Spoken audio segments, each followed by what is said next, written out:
Buenos días a todos. Gracias por estar conectados hoy súper temprano. Estamos súper emocionados porque hoy estamos haciendo nuestra primera alianza y nos estamos construyendo nuestro primer puente México-Brasil. Este es parte de nuestra set de webinar.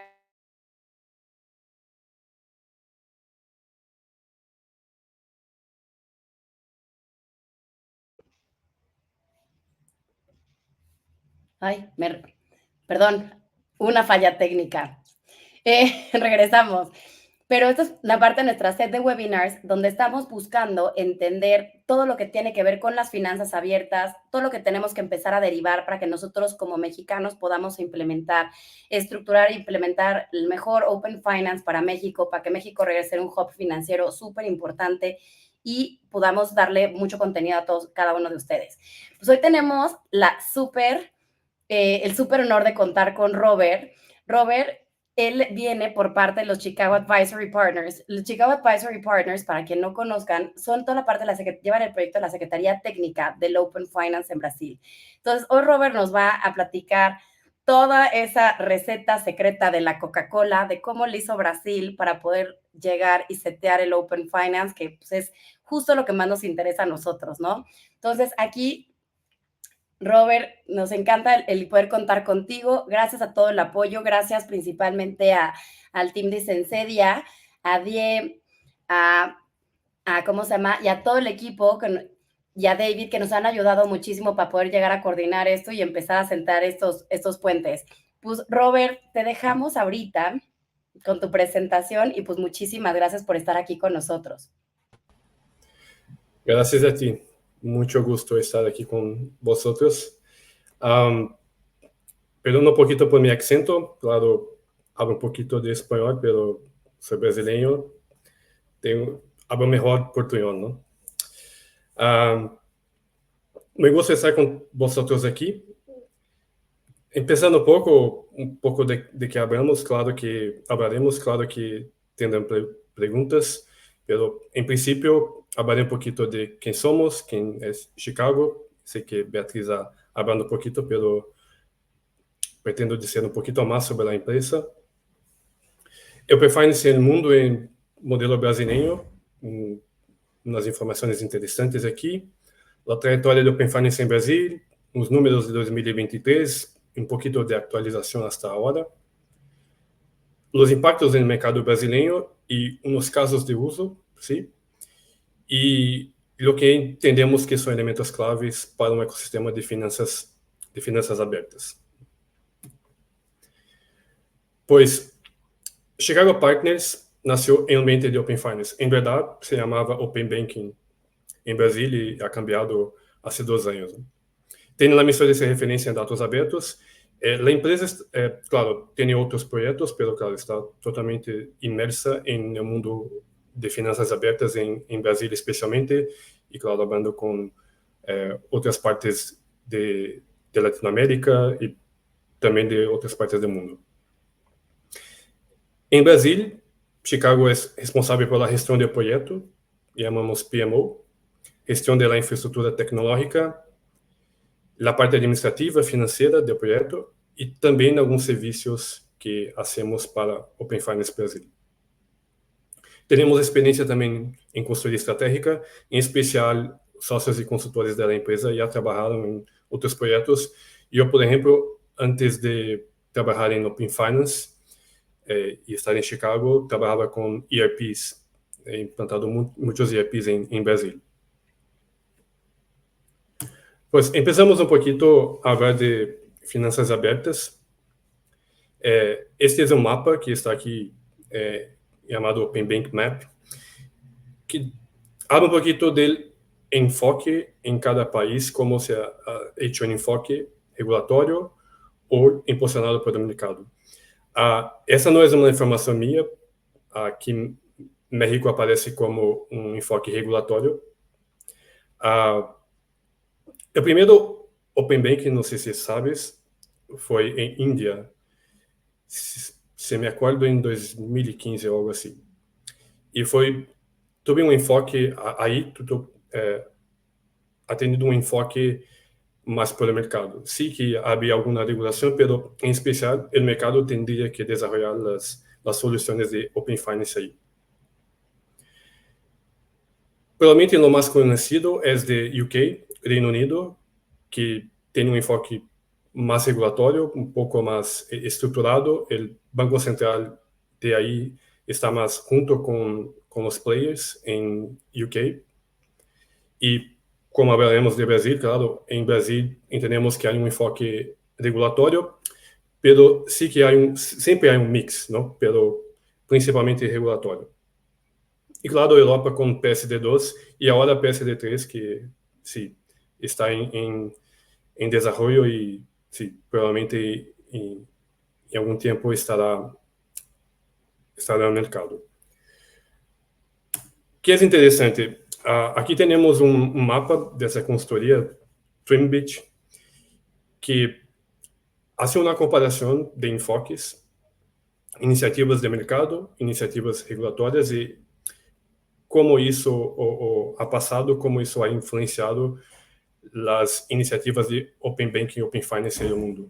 Y la verdad es que, en general, la combinación en general es más interesante que un enfoque muy específico. Sabemos, por ejemplo, que UK, Australia son dos de los grandes mercados de Open Banking y Open Finance en el mundo hoy, que están más desarrollados. Claro, UK, por ejemplo, es lo que Brasil se ha esperado, ha mirado mucho. Brasil, que es muy grande, claro, sí, está más na mezcla de regulatorio y mercado. Hablaré un poquito de cómo fue la implementación en Brasil y cómo funciona el mercado con el regulador, el Banco Central. El Banco Central en Brasil fue responsable por definir las normas, el normativo, las regulamentaciones para las finanzas abiertas. Diferente de otras iniciativas, el Open Finance, el Banco Central en Open Finance no es lo responsable directo por desarrollar el proyecto. En verdad, las normativas definen que las instituciones deben desarrollar el proyecto Open Finance en Brasil. Lo que el Banco Central hace es solo regular, poner límites, algunos límites a depender de lo que pasa. Claro que todas las decisiones que son tomadas en Open Finance respecto a normas, especificaciones, implementación y todo, son examinadas y aprobadas por el Banco Central. Pero el desarrollo, las decisiones, primero son tomadas por las instituciones. ¿Y cómo eso funciona? Tenemos hoy un Consejo Deliberativo que es responsable por los reglamentos internos, la estructura de directrices. Hay más de 25 o 30 grupos técnicos que definen las especificaciones, las normas, toman las decisiones de implementación y operación, son como una directriz para cómo las otras instituciones van a desarrollar sus implementaciones, que claro, que en Open Finance, en Open Banking, quien desarrolla son las instituciones, ¿no? Esos grupos técnicos, por ejemplo, que discuten seguridad, arquitectura, especificaciones de las APIs, son formados hoy por una mezcla de personas de las instituciones que no son contratadas, son personas apuntadas por las instituciones para participar de las discusiones, y también por algunas personas que son contratadas por la estructura de Open Banking. En Brasil, Open Finance. Las discusiones son feitas en los grupos técnicos, hay propuestas, son votadas, y después el Consejo hace una votación final para decidir qué va a se tornar como padrón del Open Finance para las otras implementaciones, para las implementaciones de las instituciones. Hablando un poquito, ese fue como empezó, sí, Open Finance en Brasil, un poquito de qué ha pasado en esos más o menos 3 años y medio de Open Finance en Brasil.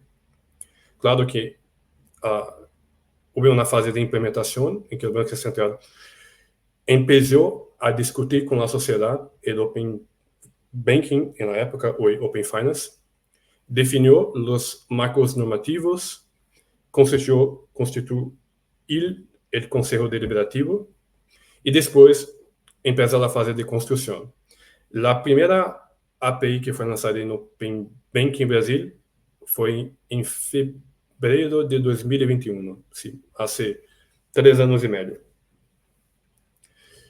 En la construcción que se ha hecho, claro, ha se definido la infraestructura tecnológica que ayudaría a las instituciones a se comunicar para que cuando se desarrolle puedan saber con cuál otra se comunicarem.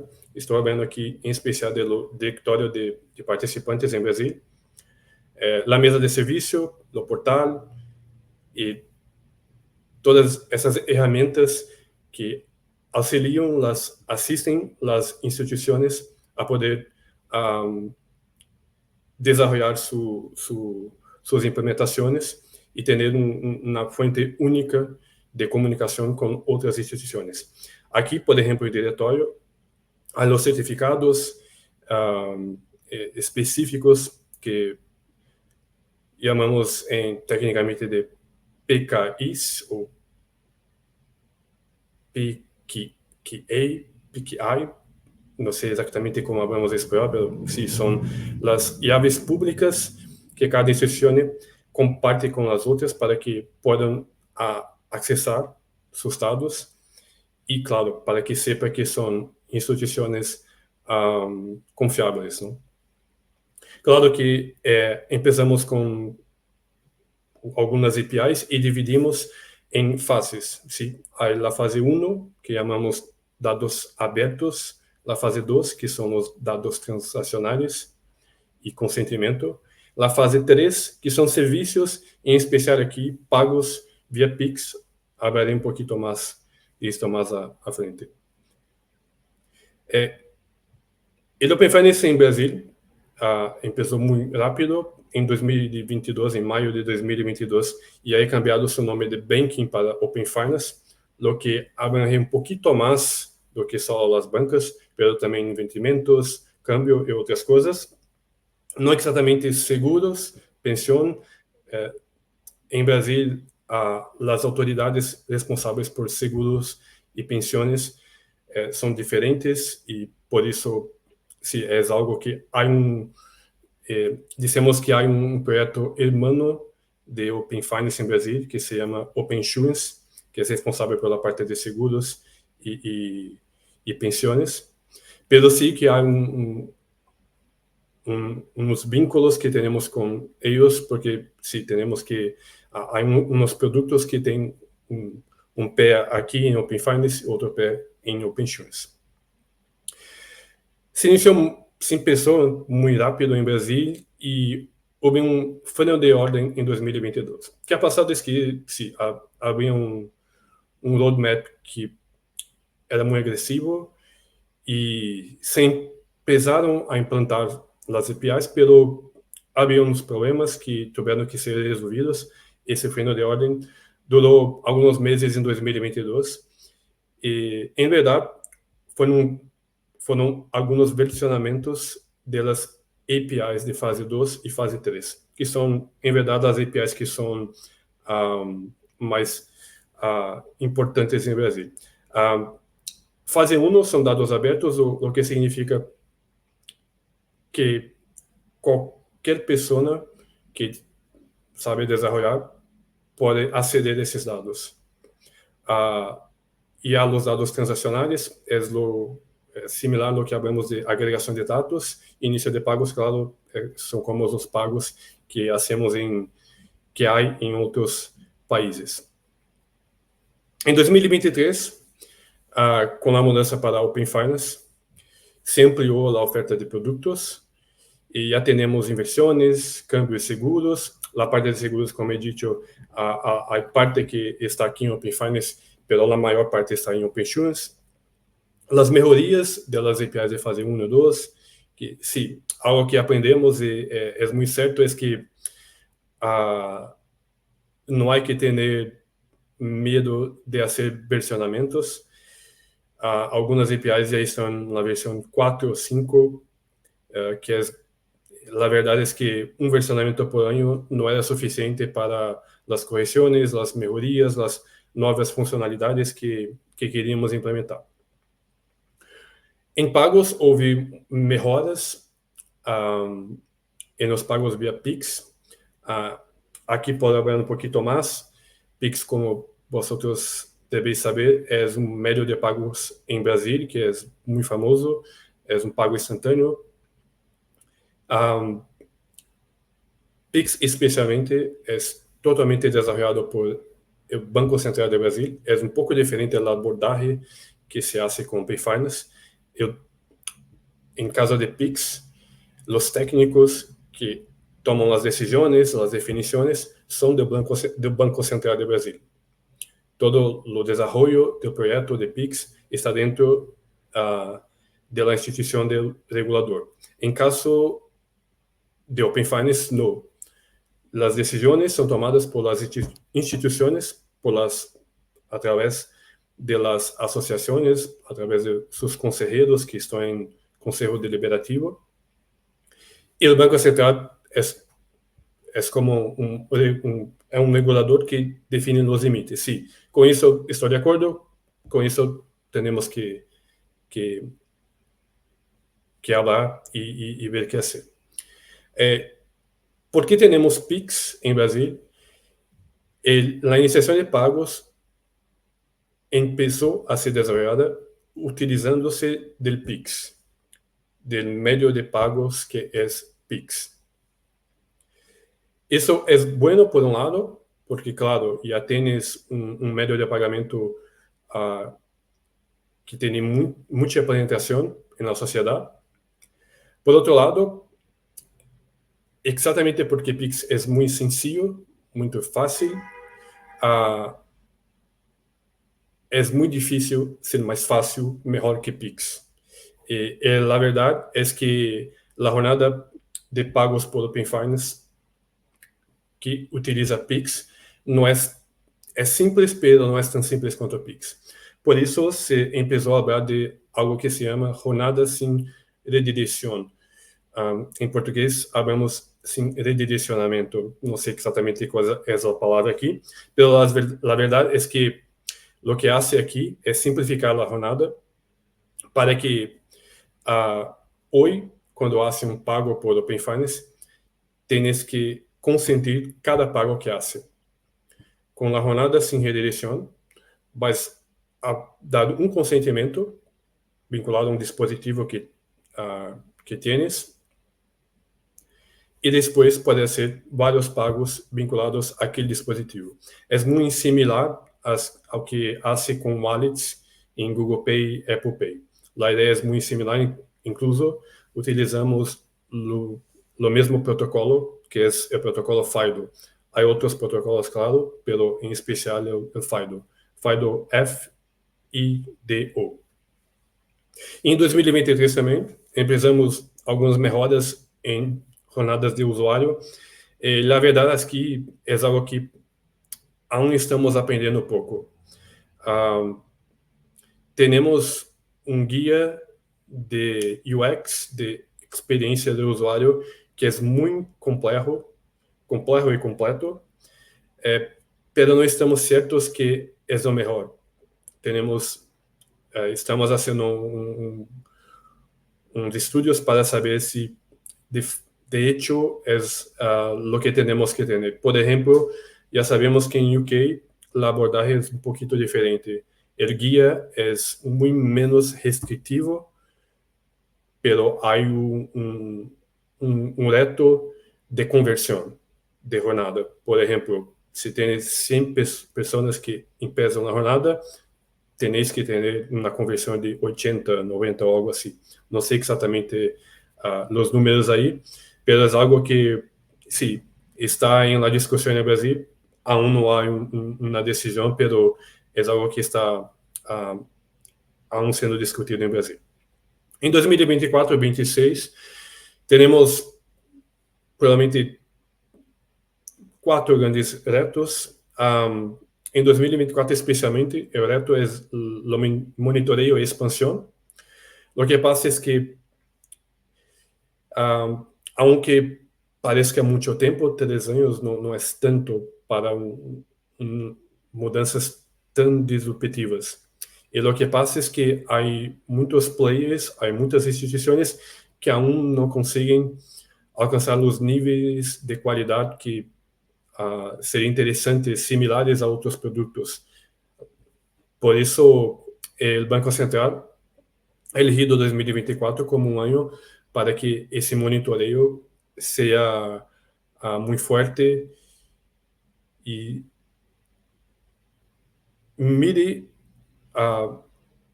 consiga tener una idea de cómo estamos en verdad, ¿sí? Es un ecosistema muy grande, tenemos muchas instituciones y es difícil tener métricas.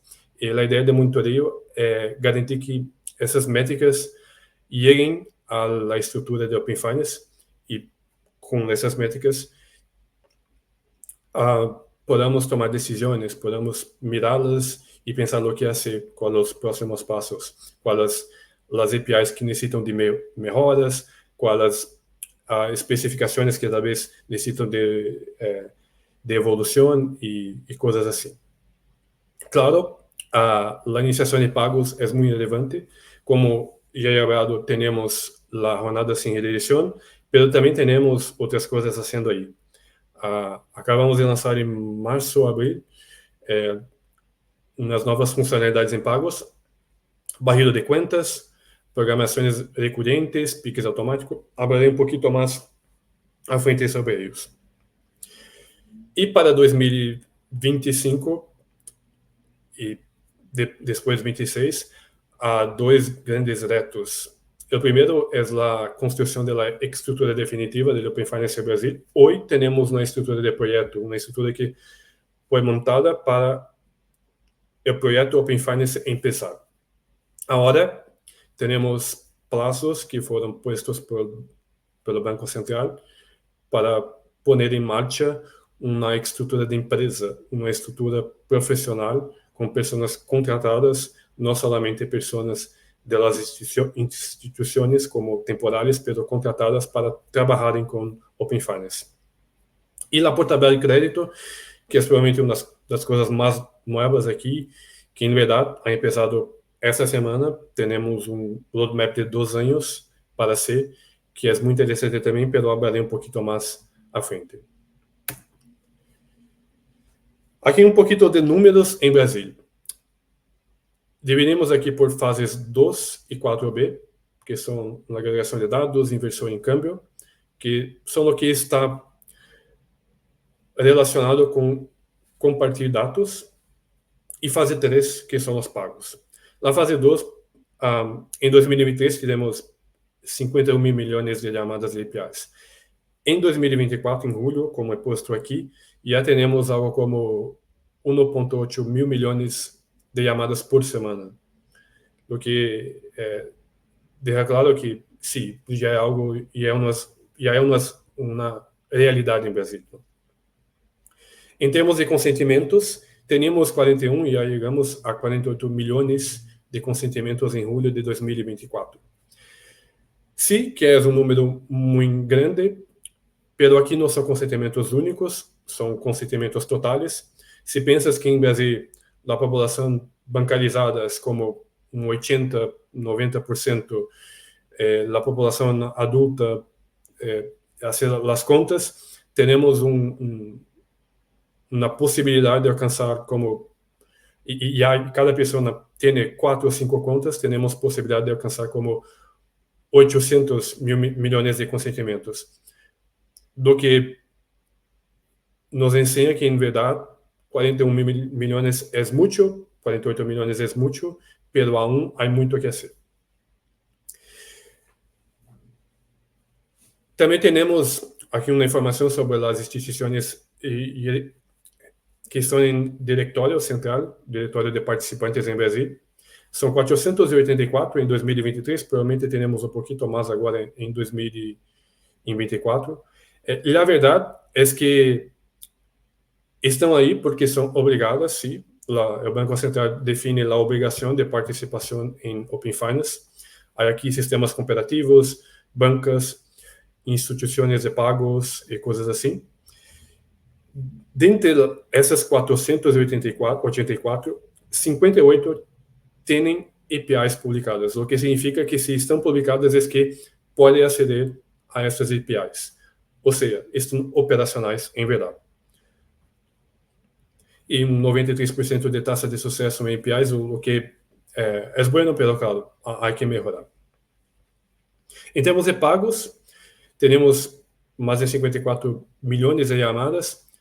Aqui a quantidade é, claro, muito menor que a agregação de dados, porque, claro, a agregação, há que fazer mais chamadas. Em pagos, a quantidade de pagos aún é baixa. Se comparado com Pix, também é muito baixa. Há muito que crescer aqui. Aunque o crescimento em um ano pode mais de 1.500%. Aqui temos 689 instituições de pago e detentoras de contas que estão cadastradas no nosso diretório. Pero, claro, são as que são obrigatórias a estarem no Open Finance. Uma vez que participa do Open Finance, tenéis que estar em diretório. Pero destas, temos 129 que são detentores de conta que têm API publicada, ou seja, uma ITP, uma instituição de pago, pode utilizar essas 129 detentoras para ser um pago, sim? E dentre as ITPs, as instituições de pagos, temos algo como 30. Aqui o número está 29, mas a verdade é que já temos mais uma ou duas que estão homologadas para serem pagos em Brasil. Se compara esses números, por exemplo, com o UK, eu não tenho aqui, mas eu sei que em termos de agregação de dados, já estamos provavelmente o tamanho do UK. Em pagos, aún há muito que fazer para chegar a que seria nossa referência, que é Reino Unido. Hablando um pouquinho do que ha passado nesses 3 anos e meio em Brasil, lo mais importante, uma visão geral do que ha passado. O Open Finance é um meio, não é um fim, diferente do Pix, que é um meio de pagamento que podemos dizer que é de um fim. Open Finance é um habilitador. A infraestrutura tecnológica que o Open Finance define, que o Open Finance ajuda a montar, habilita que as instituições apliquem em seus próprios casos de uso e assim generem o impacto que desejam. Em Brasil, o roadmap de funcionalidades, APIs, de lançamentos que hacemos, aún está muito vinculado à execução ao regulador, às definições que o regulador hace. Aos poucos, as instituições e o mercado, claro, têm sua voz, pero em verdade o regulador define as prioridades. Lo que passa é que há muitos interesses quando se habla de funcionalidades e em algumas situações temos dificuldade em avançar porque uma instituição, uma associação quer uma funcionalidade, outra prioriza uma segunda funcionalidade. E nesses casos, o que passa é que o regulador é quem decide se iremos com a funcionalidade 1 agora, com a 2 depois, ou algo assim. Esse papel é muito importante para nós outros, porque se não houver esse papel, provavelmente poderíamos parar, continuar uma discussão por muito tempo e com não tanta execução, não? A legislação de pagos está em arranque, sim, e há melhoras que esperamos que, de hecho, hagam a diferença nos próximos meses. He hablado muito aqui de jornada sin redirección, que se ha tornado obligatorio desde hace julio de 2024, o sea, hace un mes que es obligatorio. Ya estaba desarrollada en octubre de 2023, pero ahora es obligatorio para las mayores instituciones en Brasil, las mayores detentoras. Hay un roadmap a ser cumplido y acreditamos que en los próximos meses veremos, en especial, esta funcionalidad se desarrollar muy rápido. El Banco Central ha hablado, por ejemplo, de un caso de uso que es muy interesante aquí, que hablaré un poquito más a frente. Hemos hecho mejoras en el estado de aprobación y consentimiento en los pagos. Como he hablado un poquito, tuvimos las programaciones recurrentes de barrido de cuentas, que hablaré un poquito más. Y aún estamos aguardando, pero sí que tenemos la inclusión del Pix automático en las funcionalidades de Open Finance también. Y ya vemos algunos impactos en el crédito personal. Aquí he dejado dos ejemplos de Banco de Brasil y Nubank, que en sus páginas ha hablado de lo que le ha pasado con el crédito, de límites adicionales que fue posible para clientes por causa de Open Finance, de ahorro de clientes con alertas sobre sobregiros antes que ocurran. Son algunos de los casos más interesantes aquí, pero claro, hay más. Y como he hablado, probablemente la grande disrupción aquí, en ese caso de crédito personal, esperamos que sea la portabilidad de crédito. Hablaré un poquito más aquí de portabilidad de crédito, que hablaré de unos casos de uso. Aquí un disclaimer para que entendamos un poquito de qué hablar. El Open Finance es un habilitador. Cada institución, cada banco, cada institución de pago o cooperativa de crédito y otros, tiene su propia estrategia de cómo implementar el Open Finance. Los casos de uso que apresentó aquí son cosas que hemos visto en las discusiones, en los noticiarios en Brasil, que utilizamos en día a día, pero claro, cada institución tiene su estrategia. Aquí no son cosas que el Open Finance define esos casos de uso. Los casos de uso son desarrollados por las instituciones.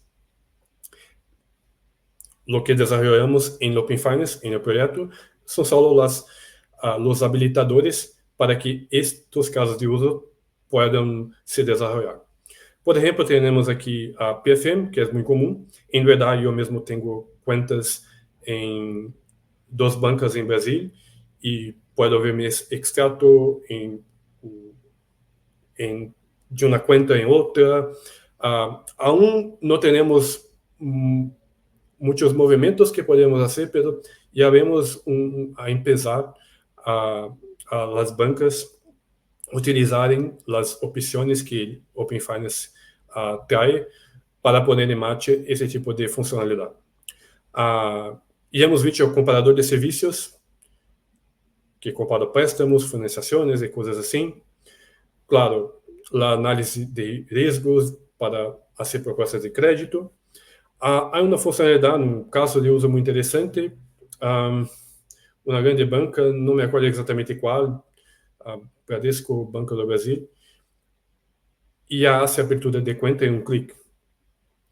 Tu dá consentimento para aceder a los dados de outra banca e abres a conta, tu nova conta, em um clique, só compartilhando tus dados, o que é, claro, muito mais sencillo, muito mais fácil que hemos visto no mercado financeiro. E hablaré um pouquinho aqui de portabilidade de crédito, que realmente, como he dicho, é o mais disruptivo e temos aí um roadmap de 2 anos. A ideia é que tenha um crédito em uma banca A e queres receber uma proposta de uma banca B. Pois compartilha tus dados desse crédito com a banca B e se tem melhores condições, se está de acordo com as condições, simplesmente porta tu crédito de la banca A para B. Ou não, se preferes, se mantém na banca A. É tão simples como isso, pero claro, é muito mais complexo de pôr em marcha. Há umas discussões que, como he dicho, he empezado esta semana em Brasil e temos um roadmap de 2 anos para, aos poucos, pouco a pouco, pôr em marcha as possibilidades, as funcionalidades que estão relacionadas com a portabilidade de crédito. Iniciação de pagos para clientes, já vemos, además de Pix, que já sabemos que é muito comum, o pago por Pix, com arrendamento, com outras funcionalidades de Pix. Há também donações, que há uma entidade previamente cadastrada em uma instituição de pago e podes fazer a donação muito sencilla por aí. Proteção a coberto, que é muito relacionado com o que falamos de Nubank. Tens uma conta que não tem sueldo e uma outra conta que tem sueldo. Podes ativar uma funcionalidade que, se vai a ter um saldo negativo, a banca ou a instituição faz um movimento que cobre aquele sueldo para que não pagues não pagues interesse, não pagues interesse pode estar negativo ou algo assim.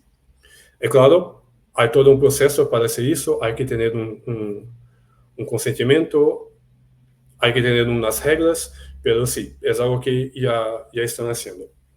E claro, a jornada sem redireção, que é hablado aqui, que é algo que hasta agora não era obrigatório, pela agora é obrigatório, e habilita um caso de uso muito interessante, que o próprio Banco Central ha hablado, que seria o Pix por aproximação. Como explicado antes, a jornada sem redireção, em la jornada sem redireção, hace um vínculo de tu dispositivo, um consentimento inicial que depois utiliza para ser outros pagos. Muito similar às wallets que temos em nossos teléfonos. A ideia de Pix por aproximação é que pode ser cadastro o vínculo de tu conta bancária que tem uma clave Pix ou algo assim. Configura, habilita o NFC e pode fazer um Pix por aproximação. Claro que isso tanto a portabilidade de crédito quanto a jornada sem redireção, não estão implementados, mas sim, podem ser habilitados por as novas funcionalidades que estão sendo discutidas em Brasil neste momento. Hablando um pouquinho de B2B, hemos hablado de uns casos de uso mais B2C, um pouco mais de B2B, que em verdade B2B provavelmente é o que está mais desenvolvido no Brasil, porque o que passa, hemos hablado da quantidade de instituições que temos cadastrados em nosso diretório. Por isso, há muita demanda para fazer coisas por Open Finance, porque muitas dessas instituições são obrigatórias, mas não querem ter uma equipe, não querem desenvolver suas próprias soluções. O que fazem é contratar outras empresas.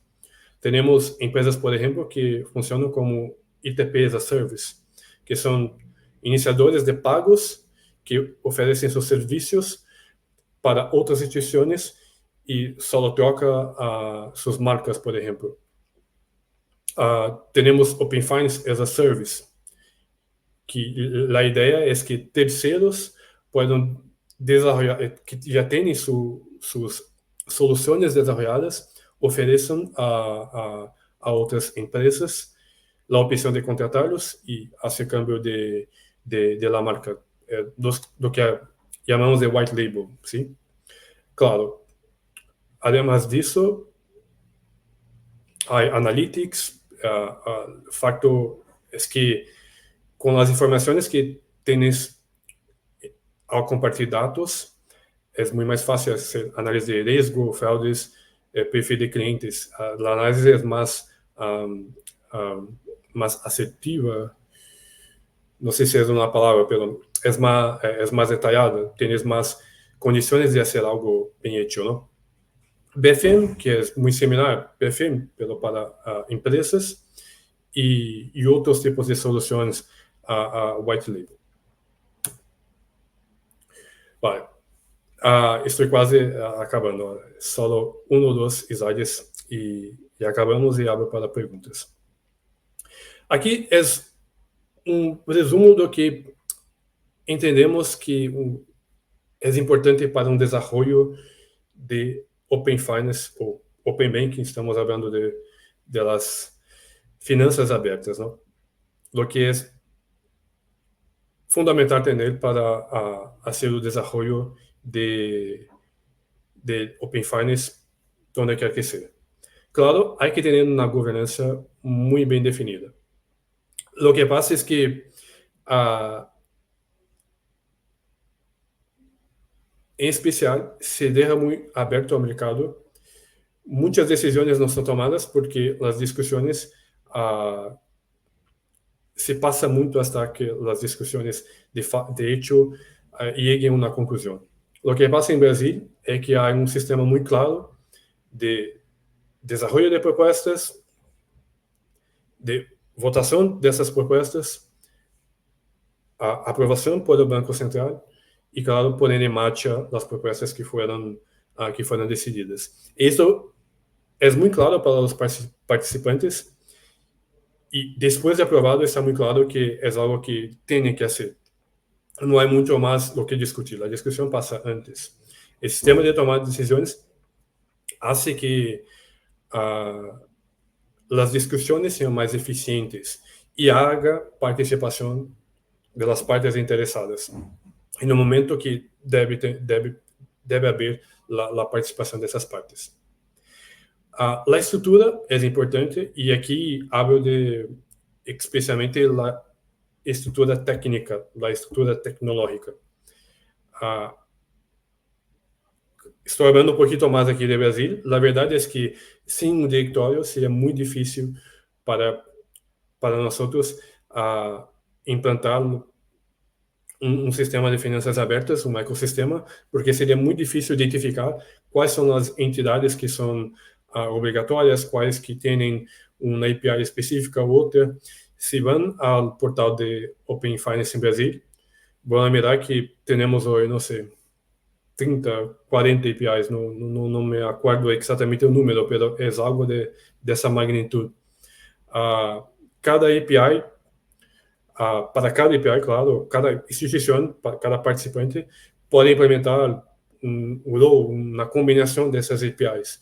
E é muito difícil fazer que a comunicação entre os participantes funcione se não há uma estrutura centralizada que esté configurada para que sepa se essa na instituição, no participante A, tem as APIs 1, 6, 32 ou algo assim.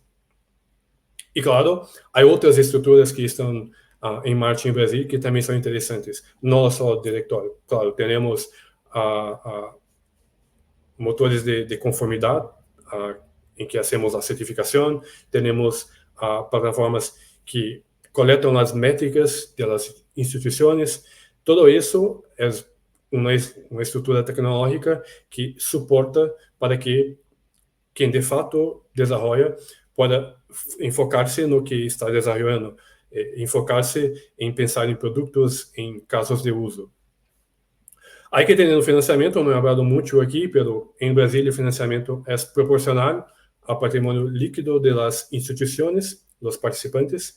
Por isso, claro, há como 5 grandes bancas em Brasil, 5 ou 6, que são as principais e são responsáveis por a maior parte do financiamento, mas sim, há uma normativa, há se me acordo, uma resolução do Banco Central que define exatamente quanto cada instituição, qual percentual que cada instituição deve pagar para manter o Open Finance.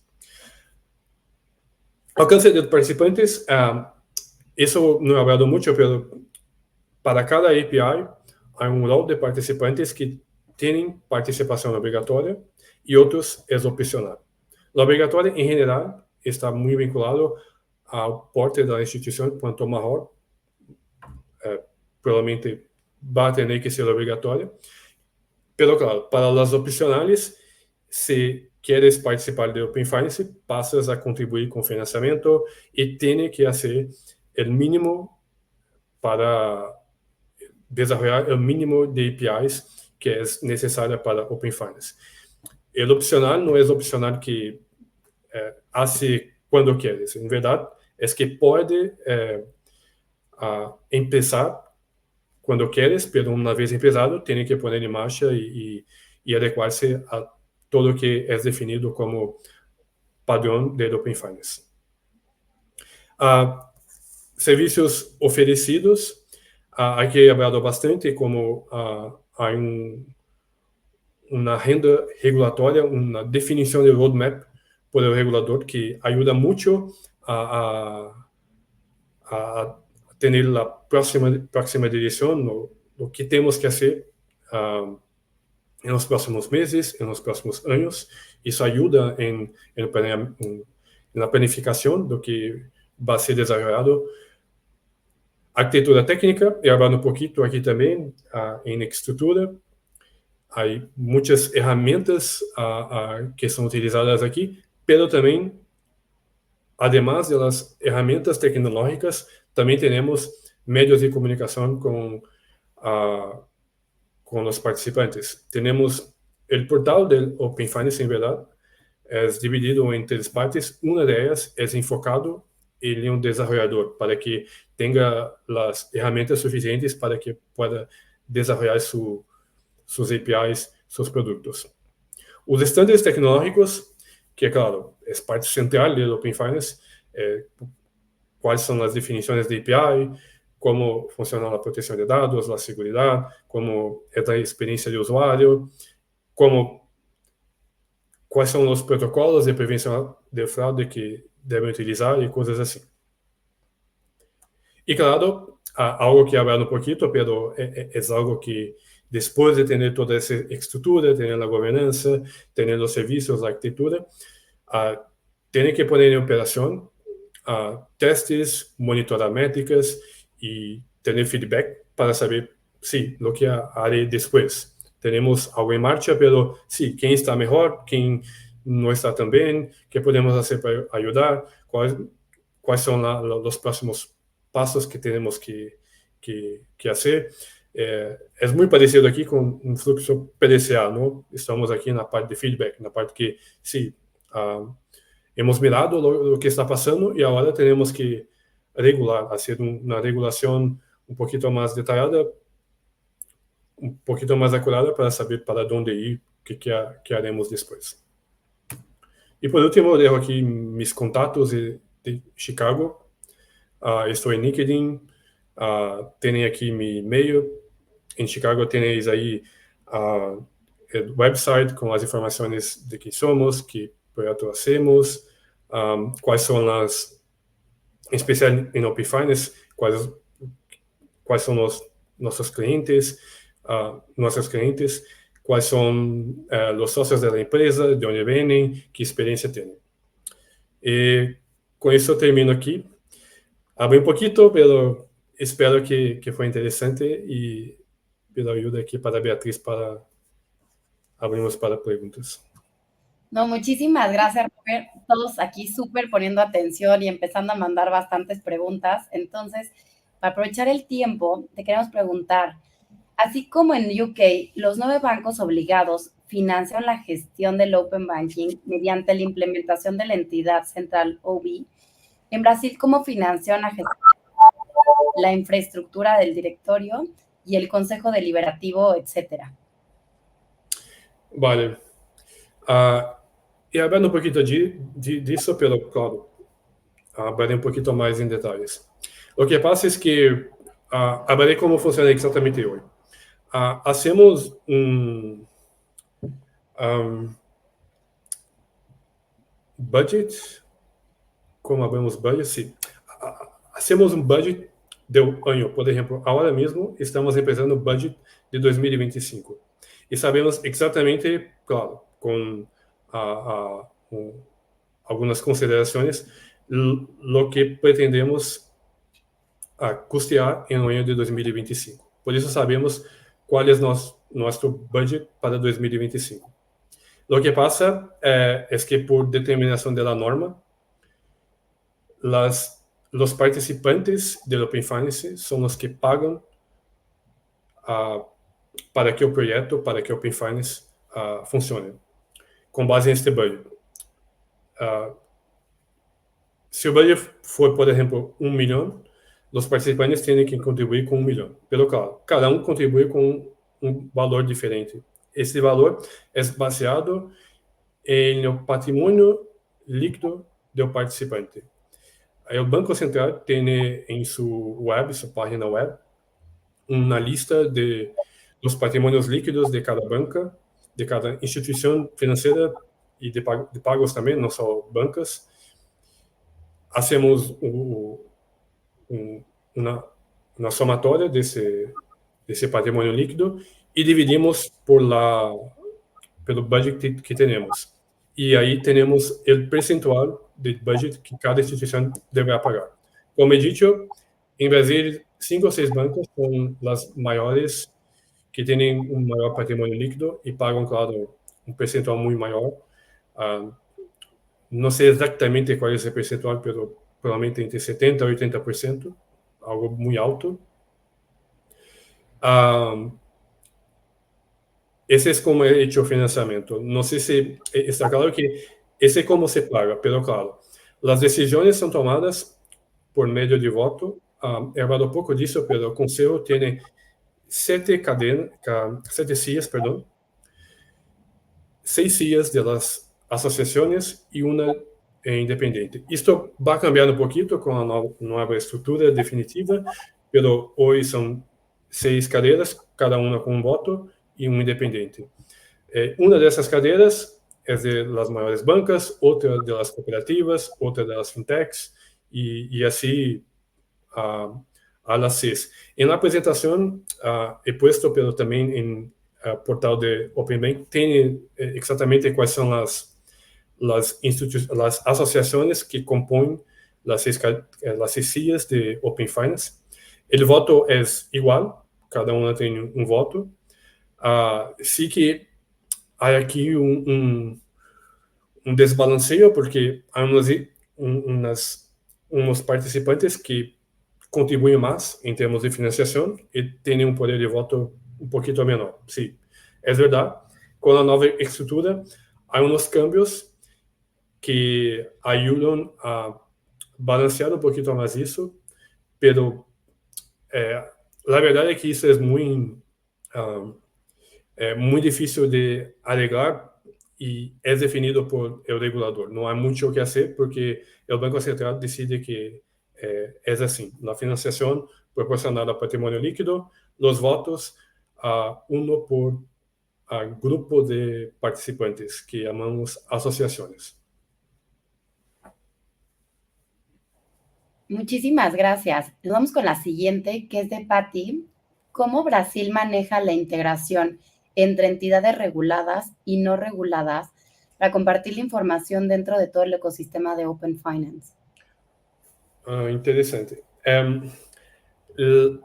A resposta direta é que não há integração entre reguladas e não reguladas. Em Brasil, só participa de Open Finance as entidades que são reguladas. Pero me parece que aqui há uma dúvida um pouquinho mais interessante, é que, como é hablado, uma vez que é uma entidade regulada pelo Banco Central e está obrigada a participar do Open Finance, tem que fazer um cadastro no diretório de participantes. No diretório tem informações muito simples, como o nome da empresa, a direção, coisas assim, pero também tem que publicar informações sobre suas APIs. Por exemplo, uma API muito comum, muito sencilla de entender, é a API de consentimento. Todas as instituições no Brasil têm a API de consentimento, porque é o básico, é o principal para hacer qualquer qualquer tipo de movimento de transação em Open Finance. E há um espaço, um diretório que põe as informações técnicas, em especial a como se llama? La URL de su API. Eu, se sou um participante, sei que a instituição X oferece o consentimento através da URL por aí. É como, se estou um pouquinho velho, me acordo que havia como uns libretos antigos que tinham as direções e teléfonos das pessoas. É algo como assim, pero claro, é algo telemático, é algo centralizado em um diretório onde tem essas informações e hacen as integrações. Isso é hablado de consentimento, pero se sou um iniciador de pagos, quero fazer um pago e quero saber se, não sei, a BBVA oferece opção de pago em sua conta para ser um pago, por exemplo, por Pix e Open Finance. Para mim, basta que me vá ao diretório, consulte a informação, se BBVA tem um cadastro e qual é a URL e consigo me comunicar com o BBVA. Obviamente, tenho que entender um certificado, tenho que entender alguns protocolos que me acredito como uma pessoa, uma empresa de Open Finance. Essa integração é manejada de maneira centralizada entre entidades reguladas.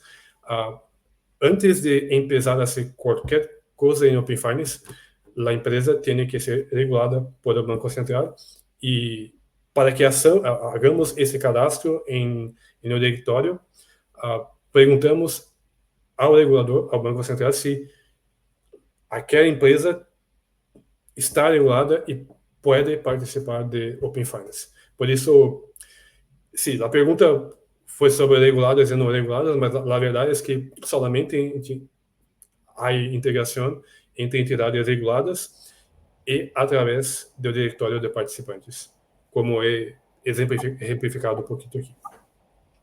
Muchísimas gracias. Ahorita otra, ¿con cuántas entidades se inició el Open Banking en el 2021?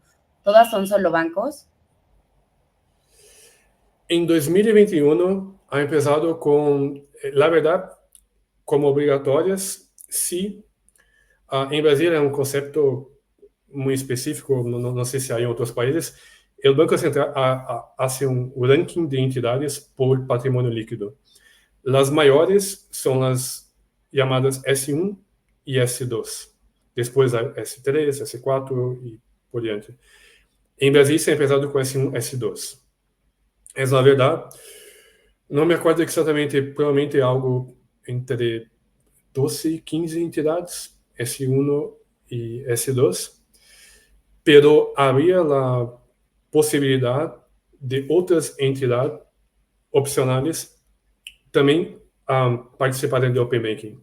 Lo que passou é que, de hecho, ha habido muitas outras que han aderido ao Open Banking e hoje temos, na fase 2, algo, não me acordo exatamente o número, pero activas, é hablado um pouquinho ali, 50, 60 entidades, e agora não são só bancas, há também participantes que são instituições de pago, há cooperativas de crédito, há outras modalidades. É claro que sí, provavelmente um pouquinho diferente de México, pero sí, há bancas, ha empezado com bancas, pero agora temos outras.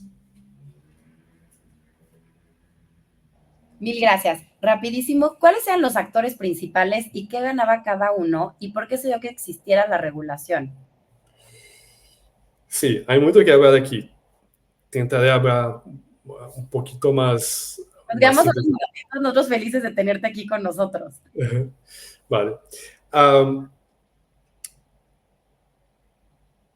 Voy a hablar un poquito de los papeles regulatórios, porque me parece que ayudan a entender essa pergunta. Diferente de outros países, em Brasil, El papel regulatorio de la institución es autodeclarado. Es decir, que si soy por ejemplo, un BBVA, yo decido, a depender, claro, de las obligaciones que tengo con Open Finance, pero yo decido cuál papel quiero tener en Open Banking o Open Finance en Brasil. Ahí tenemos, para agregación de datos, tenemos lo que llamamos de transmisora de datos y receptora.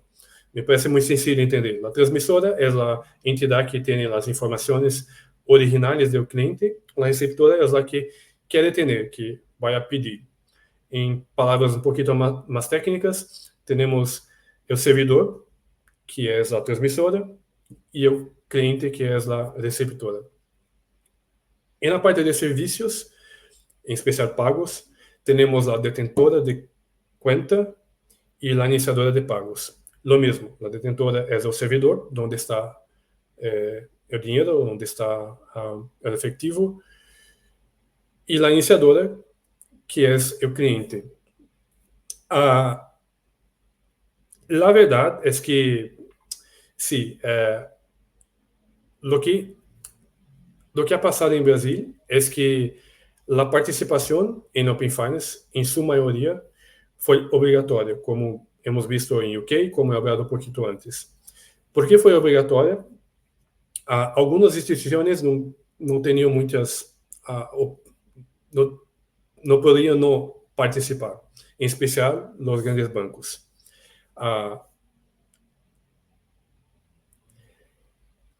Lo que pasa es que, además de la participación obligatoria, hay un concepto que el Banco Central intenta poner en Brasil, es que sí, si quieres participar, es interesante, pero tiene que participar en general haciendo los dos. Cuando hablamos de agregación de cuentas, de compartir datos, si quieres ser receptora, tienes que ser transmisora. O sea, si quieres buscar datos de clientes de otras bancas, tiene que dejar que otras bancas o otras participantes busquen datos en su institución. Esto es uno de los incentivos, digamos así, para que hubieran participantes en Open Finance en Brasil. Algo muy similar ocurre en pagos. Lo que pasa es que la obligatoriedad es un poquito diferente, porque para los iniciadores de pagos, para los detentores de cuenta, o sea, aquellos que tienen los efectivos, el dinero, las cuentas de clientes, si están en PIX, tienen que estar en Open Finance. Es una definición del Open Finance, del Banco Central. La verdad es que lo que tenemos aquí, en algunos casos, la participación es obligatoria, no hay mucho que hacer, no hay exactamente un interés, pero un cumplimiento regulatorio. Por otro lado, hay siempre la opción de, si voy a participar, tengo que orar las oportunidades y tener en cuenta que sí, puedo utilizarme de esas oportunidades, puedo tener ventajas por esas oportunidades. Y si mira en Brasil, tenemos el dashboard que tiene las informaciones de las instituciones. Claro, tenemos muchas instituciones de pago como grandes compartidores de datos, como grandes iniciadores de pagos, pero también tenemos grandes bancas. La verdad es que empezó como algo obligatorio y, en especial, las grandes bancas percibieron que había una oportunidad ahí para, además de cumplir la regulación, también acceder a datos de clientes que estaban en otras bancas y ofrecerles productos que ya no tenían. Me parece que aquí hay, como he hablado, una mezcla de que el mercado entiende como interesante y que la regulación define como obligatoria. Una mezcla entre mercado y regulación, que es muy interesante y que, claro, impone límites de un lado, pero impone también oportunidades, muchas oportunidades por otro lado. Muchísimas gracias. Y ya para la última, en el caso de México, donde no hay algo definido aún, ¿qué sugieres a las empresas para prepararse para la primera fase? La pregunta del millón. Sí, sí. La pregunta del millón, y en verdad, sí. Primera cosa, hablen con Chicago porque podemos ayudarles. Pero vale, intentaré responder, contestar lo que penso. Depende mucho do que vai passar em na regulação. Como he dicho, quando o Open Banking começou em Brasil, alguns participantes foram obrigatórios e teriam que se preparar-se para o Open Banking. Não havia muito que fazer. De la experiencia que vimos, y he hablado y dicho algunas veces aquí, es una experiencia muy disruptiva. Y por eso, empresas que tienen muchos productos, muchas integraciones, tienen dificultad en desarrollar los productos de Open Finance, de Open Banking. O que me parece es que se vai empezar uma primeira fase, talvez seja importante que mire um pouquinho como funcionam seus produtos, como estão suas integrações e talvez dedicar um equipo específico para isso. Em Brasil, me acordo que quando é empezado, as grandes bancas tinham equipos muito, em verdade, compartilham as equipos com outros produtos, com outros desenvolvimentos. Hoje, há grandes bancos que têm equipos de 200 pessoas só para Open Finance. A verdade é que a especialização ajuda muito, porque há muito, especialmente se tem um legado, há muito que cambiar e terá que ter na preparação. Por outro lado, se eres uma fintech, a oportunidade para criar novos casos de uso é muito grande. Isso, sim, há muitas maneiras de fazer isso, mas são abordagens diferentes. Não? Se eres muito grande, tens que preparar-se porque haverá muitas mudanças em tu estrutura, em tu infraestrutura, em tu legado. Se eres na fintech que está começando, há muitas oportunidades para já começar com produtos novos, com casos de uso novos. Depende muito de onde estás. É uma pergunta um pouquinho aberta, Pedro, claro. Como eu dito, tentei contestar do que sei. E, claro, estamos também para ajudar como consultoria. Chicago poderia ayudar nesse caso. Y ya, el pilón, así le decimos en México, que ya es la última, porque esta pregunta nos ayuda a ser muy bueno, ¿no? Si volvieras a vivir el proceso de creación de Open Finance Brasil, ¿qué cambiarías? Te dije que era Albita, llegó buenísimo el día de hoy. Sí, sí. Pienso que no soy yo, pero todos que participaron cambiarían algo. Es la agenda, el roadmap. Si miras las noticias de Brasil, cuando empezaron Open Finance, en la época Open Bank, las personas hablaban de una implementación de 6 meses. La verdad es que es prácticamente imposible. Hay mucho que hacer. Sí, puedes implementar una API en 6 meses, sí, pero hay mucho más que hacer. E hablado aqui de freno para a fase 2, que foi um período que tivemos que olhar para a fase 2 e fazer de novo coisas que estavam incorrectas en aquel momento. Por eso, para mí, hay muchas cosas, claro, que cambiaría, pero lo principal es que tienen que tener en cuenta que no es una inversión de corto plazo, es una inversión de medio, largo plazo, y tiene que haber espacio para la creatividad. Si tú pones, tú en general, si pones un roadmap muy agresivo, solo ejecuta cosas, pero no hay creatividad, no hay nuevos casos de uso, no hay productos de facto, de hecho, para el cliente final. Por eso es importante tener en cuenta tener un espacio para que el desarrollo sea feito con cualidad, para que haya espacio para la creatividad, para que, claro, el cliente consiga ver de fato, consiga tocar de fato un producto que sea interesante para él. Muchísimas gracias. Y pues, con esto damos por terminado. Robert, la verdad, muchísimas gracias por todo este tiempo, por habernos puesto la información tan clara, tan estructurada. Hay mucha gente aquí conectada y también muchos que lo van a seguir viendo. Entonces, gracias por todo esto. Y todavía te puse un chiste ahí de Robert, hermano, ya eres mexicano. Por estar con nosotros Gracias. aquí. Gracias a todos los que se conectaron y se quedaron hasta ahorita. Y esta plática va a seguir. Entonces, sigan mandando dudas y se las vamos mandando a Robert para que vayamos entendiendo cuál sería la diferencia México-Brasil o qué podríamos nosotros aprender mucho más de eso.